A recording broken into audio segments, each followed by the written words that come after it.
The past comes back to life when your mum doesn't throw out your dead relative's cursed possession.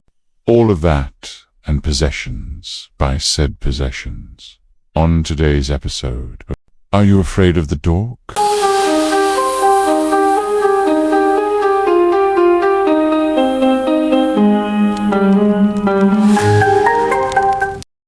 Welcome, brave souls, eh?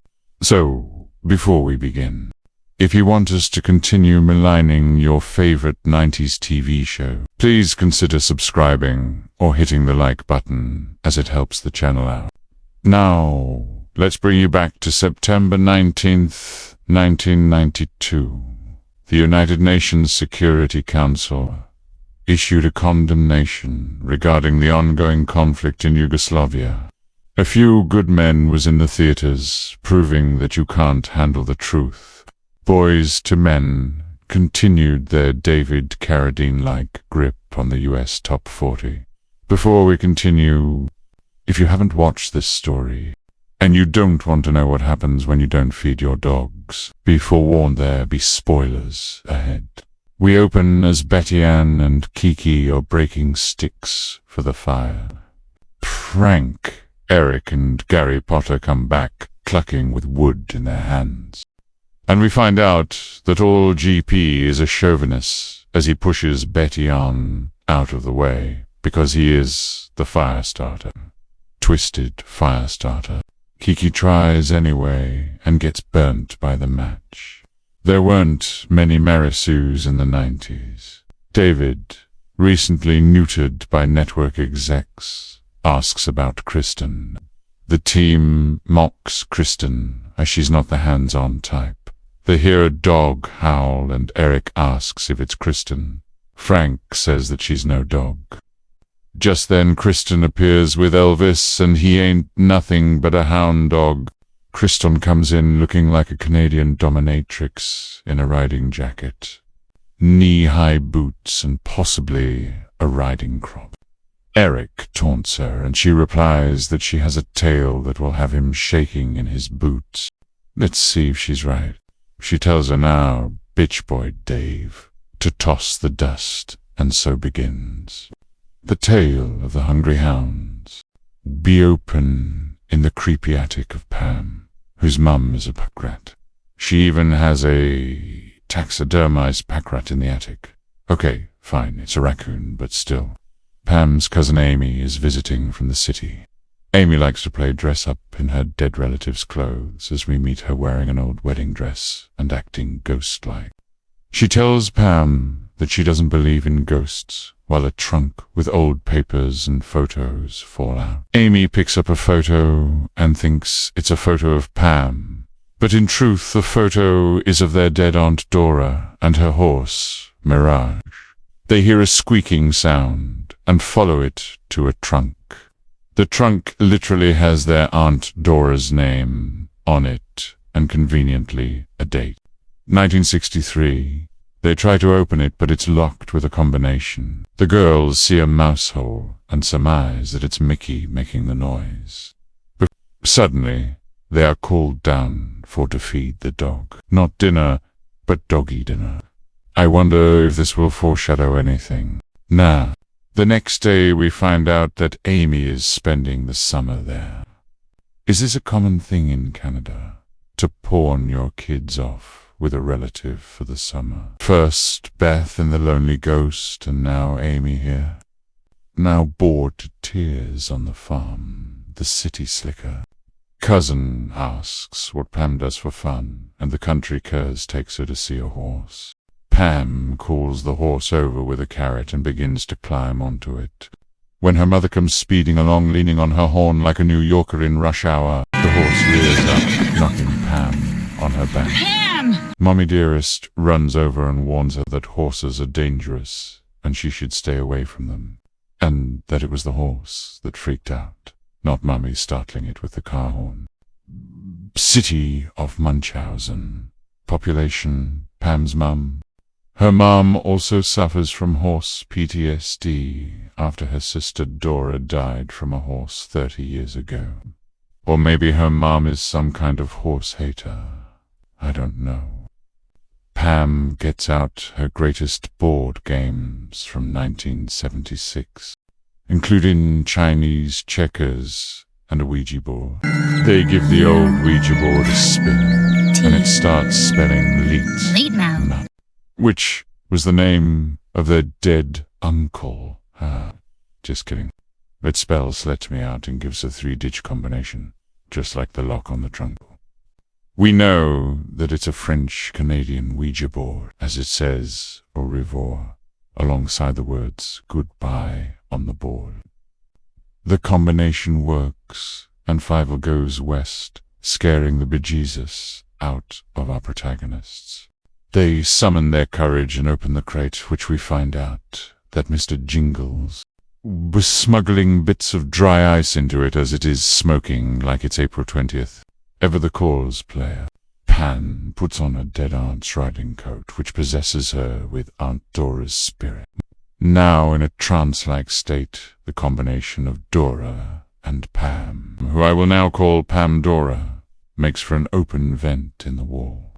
That leads to a magical staircase to the ground, and oh yeah, it's now night. Honestly, this was a masterfully done practical effect that stands up almost 35 years later.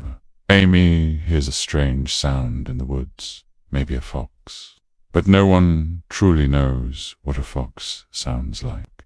The hipster cuz follows Pandora into the smoky woods into a graveyard, where they discover the family graveyard and what I want written on my tombstone. As I am now. As you are, so was I. As I am, so will you be. Nice thought. Pandora visits Dora's grave, kind surreal, and puts a lauro down and picks up a bone, saying that it's from on Petit Rouge. She says that the bone It's a gift is from a a gift fox. from a fox. Is that like the tooth fairy, where you give them a tooth for money? I guess in Canada you give laurels for bones. Maybe the fox is helping her get ready for a seder. I don't know. Pandora explains Mon Petit Rouge and how she fed it in its captivity and set it free before the hunt. Eventually she relives her dying from her horse, mistyming her jump. Her cousin is having absolutely none of it. Clearly that smoke on the ground is the wacky tobacco type, and Amy wants to bring her back to earth. This is interrupted by a ghostly white old man who totally chews the scenery. It's my boy, Giles, telling Petey that he should have fed the hounds while they were alive, and that her actions indirectly caused his death. Give this man an Emmy. He does a mix between a ghost and a shambling zombie. Well done, Giles. I couldn't keep them down. I got away, but my heart. My heart! I'm sorry, Giles. Why didn't you feed the hound? The girls flee from the spectre to the barn, and they find they are locked in, now seemingly racked with guilt and stuck in the past. The artist formerly known as Pam decides that she needs to feed the hounds and also to hit the like and subscribe buttons. Amy shoves the possessed relative into an empty stall and latches the door. And not wanting to become a docu-treater, serve the big A, asks her cousin/aunt where the kibble is, and she explains that it's under the ladder. Unfortunately, Amy's a natural blonde and walks right past the ladder, completely wasting the time she doesn't have. It's like a child looking for their shoes before school time. She might never find it. Petey takes full advantage of the distraction and throws a belt over the top of the door, freeing her from her equine prison. Petey tries to answer a song, years before it was produced, by letting the dogs out. Amy has city hands from counting money all of her life and can't get the kibble to the now snarling, titular hungry hounds fast enough. Possessed, Pam then calls out the dogs' names like Santa about to take off on his sleigh and opens the door. Amy nopes out and dumps the kibble, taking refuge on a high hay bale. Then the little red fox comes in and asks a question of the dogs. What does the fox say? now taunted by the annoyance that dogs make chase, and the girls are safe. Peed them rides her horse, possibly to save the fox, and Amy follows but finds the mysterious stairs instead. Before going up and seemingly back to reality, Amy takes one brisk inhale of that sweet, sweet vapor. Ah, that's the good stuff. Great thing tastes like, man. Wow, man. That's some heavy shit, man. Butch, this purple haze just made everything go back to normal. Boo, as Pam is just Pam again. Amy wants out of the creepy hash attic, and Pam says that she has to feed the dogs. Amy insists that they only have one, and her cousin gaslights the shit out of her. Said dogs. You said I have to feed the dogs. Did not. You did too. Did not. Did too. Who cares what I said? What's wrong with you? Nothing. I'm fine. I'm okay. Okay. Rexy's hungry and I'm gonna go feed him now. Amos finds a pocketful of kibble, proving that it wasn't a dream or devil's cabbage-induced hallucination. Back at the campfire, Kristen says that Pam was allowed to get riding lessons afterwards, as her aunt's spirit was put to rest. Or maybe my boy Giles showed up to tell her the error of her ways. Gary Potter tries his best dad joke before pouring water on the fire and totally missing half of it. But it is television, and the fire dies anyway, so ending our story. And now for the aftermath. This was Kristen's first story, but I wasn't shaking in my booties afterwards. This was the weakest of the first 5 stories. I think the writers were hitting some of the trunk smoke as the plot meanders and isn't focused. Like, why did she time travel? Or did she save Giles, Aunt Dora, or Mon Petit Rouge? Or was it just to feed some dogs that were 30 years dead? No one really knows. Maybe it's just me, but the entire Midnight Society appears younger. I get the impression that this was one of the first episodes filmed.